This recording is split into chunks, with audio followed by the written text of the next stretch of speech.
Praise the Lord. Hallelujah. നമ്മുടെ കർത്താവായ ഈശോ മിശിഹായുടെ നാമത്തിൽ ഈ ശുശ്രൂഷയിലേക്ക് നിങ്ങളെല്ലാവരെയും ഏറ്റവും സ്നേഹത്തോടെ സ്വാഗതം ചെയ്യുന്നു.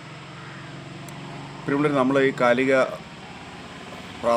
വളരെയേറെ കാലിക പ്രാധാന്യമുള്ള എന്ന് പറഞ്ഞാൽ അനേക മനുഷ്യരുടെ ജീവിതം തന്നെ വഴിമുട്ടി നിൽക്കുന്ന, തലമുറകൾ നശിച്ചു പോകാൻ സാധ്യതയുള്ള ഒരു മേഖലയെ സംബന്ധിച്ചൊന്ന് ധ്യാനിക്കുകയാണ്. അതിന് പരിഹാര മാർഗം വിശുദ്ധ ഗ്രന്ഥത്തിൽ പറഞ്ഞിരിക്കുന്ന ദൈവവചനം വെച്ച് ഒന്ന് ധ്യാനിച്ച്, ഇന്നോളം ദൈവവചനം ആരൊക്കെ ഒന്ന് ക്ലെയിം ചെയ്ത് ഹൃദയത്തിൻ്റെ തികവിൽ നിന്ന് പ്രാർത്ഥിച്ചിട്ടുണ്ടോ അവർക്ക് ആർക്കും അനുഗ്രഹം കിട്ടാതെ ഇരുന്നിട്ടില്ല. ഈ സൃഷ്ടപ്രപഞ്ചത്തിലെ സകല സൃഷ്ടവസ്തുക്കളുടെ മേൽ ദൈവത്തിൻ്റെ കരുണ ചുരിക എന്നുള്ള ദൈവത്തിൻ്റെ അവകാശം. അതിന് പ്രത്യേകം പ്രാർത്ഥിക്കണമെന്ന് നിർബന്ധമൊന്നുമില്ല. എന്നാൽ പ്രാർത്ഥിച്ച് അനുഗ്രഹം പ്രാപിക്കേണ്ട, എളിമപ്പെട്ട് അനുഗ്രഹം പ്രാപിക്കേണ്ട, താഴ്മയോടെ പ്രാർത്ഥിച്ച് അനുഗ്രഹം പ്രാപിക്കേണ്ട ചില മേഖലകളെ സംബന്ധിച്ചാണ് ഇന്നൊന്ന് ധ്യാനിക്കുന്നത്. തോബിത്തിൻ്റെ പുസ്തകം 6-ാം അധ്യായം 17-ാം വചനം. കാരുണ്യവാനായ ദൈവത്തെ വിളിച്ചപേക്ഷിക്കണം, അവിടെ നിങ്ങളെ രക്ഷിക്കും, നിങ്ങളോട് കരുണ കാണിക്കുകയും ചെയ്യും. നീ പേടിക്കേണ്ട, അനാദി മുതലേ അവൾ നിനക്കായി നിശ്ചയിക്കപ്പെട്ടിരിക്കുന്നവളാണ്.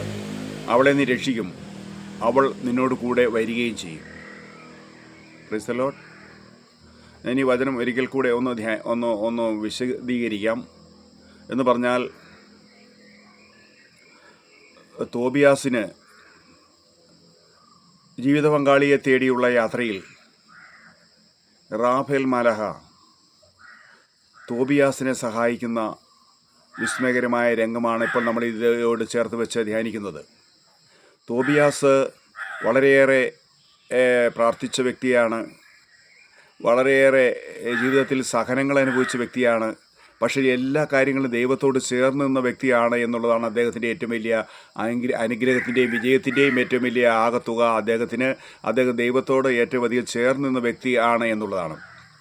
ജെറമ്യാ പ്രവചനം 29-ാം അധ്യായം 6-ാം വചനം. വിവാഹം കഴിച്ച് സന്താനങ്ങൾക്ക് ജന്മം നൽകുവിൻ, നിങ്ങളുടെ പുത്രിമാരെയും വിവാഹം കഴിപ്പിക്കുവിൻ. വീണ്ടും യെശയ്യാ പ്രവചനം 43-6. വടക്കിനോട് വിട്ടുകൊടുക്കുക എന്നും തെക്കിനോട് തടയരുതെന്നും ഞാൻ ആജ്ഞാപിക്കുന്നു. ദൂരദേശത്തുനിന്ന് നിൻ്റെ പുത്രന്മാരെയും ഭൂമിയുടെ അതിരിൽ നിന്ന് എൻ്റെ പുത്രിമാരെയും കൊണ്ടുവരുവിൻ.